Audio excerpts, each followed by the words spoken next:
নমস্কাৰ, মই সমজিলা আয়ুক্ত ৰহা। মই এখন পিটিশ্যন পাইছিলো আমাৰ CDPOৰ ফালৰ পৰা। এটি গড়মূৰ ৰহাৰ যোনটো অংগনবাদী চেণ্টাৰ আছে, তাৰে আৰতি মেধি বুলি এগৰাকী ৱৰ্কাৰ আছে তাত। তেখেতৰ বিৰুদ্ধে কিছুমান আমাৰ কমপ্লেইন পাইছিলো যে তেওঁ অংগনবাদী চেণ্টাৰটোত নিয়ম অনুযায়ী যিখিনি কাগজ পাতি বহি ৰাখিব লাগে, ব্লেকবোৰ্ড ৰাখিব লাগে, সেইখিনি তেওঁ ৰখা হোৱা নাছিলে। আৰু লগতে তেনেকুৱা ধৰণৰ বহুখিনি বেমেজালি পোৱাৰ বাবে আমাৰ CDPO ৰহাই আমাক এখন এপ্লিকেশ্যন দৰখাস্ত দিছিলে। আৰু সেইদিনাখনে আমি এটা ভিডিঅ' ক্লিপিঙো পালো, ৰাতিকে আমি দেখিলো। আৰু সেই মৰ্মে মোক আমাৰ DC ছাৰে, অনাৰেবল DC ছাৰে এটা এনকুৱাৰী কৰিবলৈ অনুৰোধ জনাইছিলে। আৰু সেই মৰ্মে 3 তাৰিখে মই সেই অংগনবাদী চেণ্টাৰটোত এনকুৱাৰী কৰিবলৈ গলো। আৰু আৰতি মেধি অংগনবাদী ৱৰ্কাৰ তেখেত তাতে উপস্থিত আছিলে। আৰু একদম আৰম্ভণিৰ পৰাই তেখেতে আমাৰ লগত যিখিনি সহায় সহযোগিতা আগবঢ়াব লাগে এজ এন এনকুৱাৰী অফিচাৰ, তেখেতে আগবঢ়োৱা নাছিলে।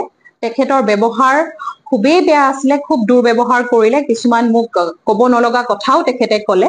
আৰু আচৰণটো খুব বেয়া আছিলে, ভাবুকিও তেখেতে দিছিলে। আৰু অৱশেষত যেতিয়া আমি বহুখিনি বেমেজালি পালো, তাৰ পৰা ওলাই আহিব বিচৰাটো তেখেতে আমাক বাধা দিছিলে বা প্ৰচেষ্টা দিছিলে, ওলাই যাব নোৱাৰে, কাৰোবাক ফোন কৰা নিচিনাও কৰিছিলে। গতিকে এই গোটেইখিনি খেলি মেলি আমি দেখিলো এনকুৱাৰীটোত।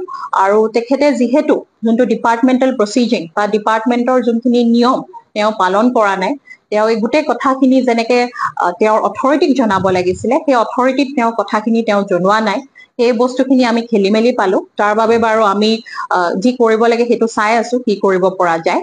আৰু এই গোটেই প্ৰচেছটোত আমি বেমেজালি যিখিনি পালো সেইখিনি আমি ঠিক কৰিবলৈ প্ৰচেষ্টা চলাম। আৰু অনাগত দিনত এনেকুৱা খেলি মেলি নহয় বুলি আমি আশাবাদী। ধন্যবাদ।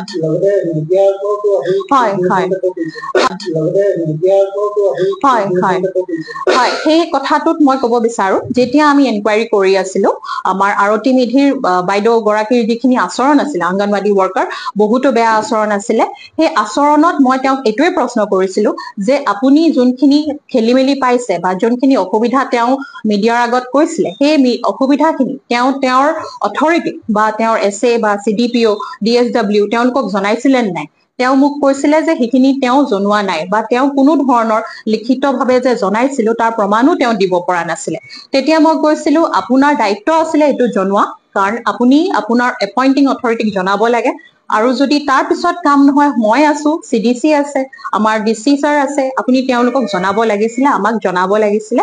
জনোৱাহেঁতেন আমি নিশ্চয়কে সহায় কৰিলোহেঁতেন। তেতিয়া সেই কথা মৰ্মে মই তেওঁক সেই কথাষাৰ কোৱা হল যে ইয়াৰ পিছত কি হল, ইয়াৰ পৰ্যায়ত কি হল, সেই সংক্ৰান্ততহে সেই কথাষাৰ কোৱা হৈছিলে। তাত কোনো ধৰণৰ মোৰ বেয়া ইন্টেনচন নাছিলে। এই কথাটো মই আপোনালোকক ইয়াৰ দ্বাৰাই মই খোলাকে কৈ দিলো। আৰু অনাগত দিনত আমি মিলি জুলি কাম কৰিম বুলি মই আশাবাদী। আৰু যিখিনি সমস্যা সেই অংগনবাদী চেণ্টাৰটোত হৈছে, সেই সমস্যাখিনিও আমি যাতে একেলগে মিলি সমাধান কৰিম, তাৰ এটা প্ৰচেষ্টা আমি কৰিম বুলি মই আশাবাদী।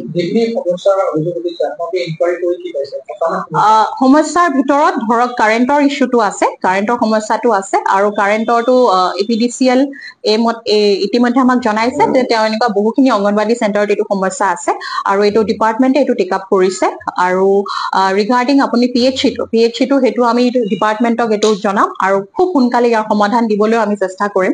আৰু বাকী সমস্যাখিনি যোনখিনি তেওঁ উল্লেখ কৰিছিলে, সেই সমস্যাখিনি এতিয়া বৰ্তমান আমাৰ গোটেই ষ্টেটত একেখিনি খাদ্য শিশুসকলে খাই আছে বা একেখিনি পোছাকে পিন্ধি আছে। ৰহাৰ চেণ্টাৰৰ আণ্ডাৰত 448 অংগনবাদী চেণ্টাৰত বাকী শিশুসকলে সেইখিনিকে খাই আছে বা সেইখিনি পোছাকে পিন্ধি আছে। হয়, এতিয়া সেই বস্তুটো কবলৈ ধৰক যোনজন হেড, ডিপাৰ্টমেণ্টৰ হেড বা এক্সপাৰ্ট এজনে কলে বেছি ভাল হ'ব। কিন্তু বাকী অংগনবাদী চেণ্টাৰখিনিয়ে যিহেতু বৰ্তমান সেইখিনি প্ৰয়োগ কৰি আছে, সেই বিষয়ে মই বিশেষভাৱে এতিয়া নকওঁ। কিন্তু আশা কৰিছো যে যদি কিবা প্ৰব্লেম আছে আমি চাই তাৰ সমাধান আনিবলৈ চেষ্টা কৰিম।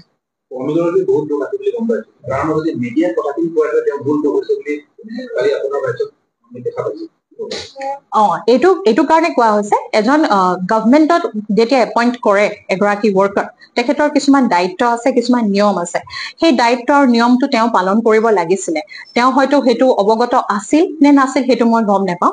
আৰু এইটো এই কাৰণে কোৱা হৈছে যাতে পিছৰবাৰ তেখেতে সেই কামটো বা সেই ভুলটো আকৌ এবাৰ নকৰে। সেই গতিকেহে সেই উদ্দেশ্যত সেই কথাষাৰ কোৱা হৈছিলে। তেওঁ প্ৰথম দায়িত্ব আছিলে তেওঁ ছুপাৰভাইজিং অথৰিটি বা CDPOক জনোৱা, তেখেতে কেতিয়াও নজনালে। ইনফেক্ট যেতিয়া মই এনকুৱাৰী কৰি আছিলো মোৰ সন্মুখতে তেখেতৰ CDPOৰ লগত বহুতো তৰ্কা বা কাজিয়াৰ নিচিনা পৰিৱেশ সৃষ্টি হবলৈও গৈছিলে। সো সেই গতিকে যাতে তেওঁ নেক্সট টাইম এনেকুৱা কৰাৰ আগত এই ভুলটো নকৰে সেই মৰ্মেহে মই সেই কথাখিনি কৈছিলো।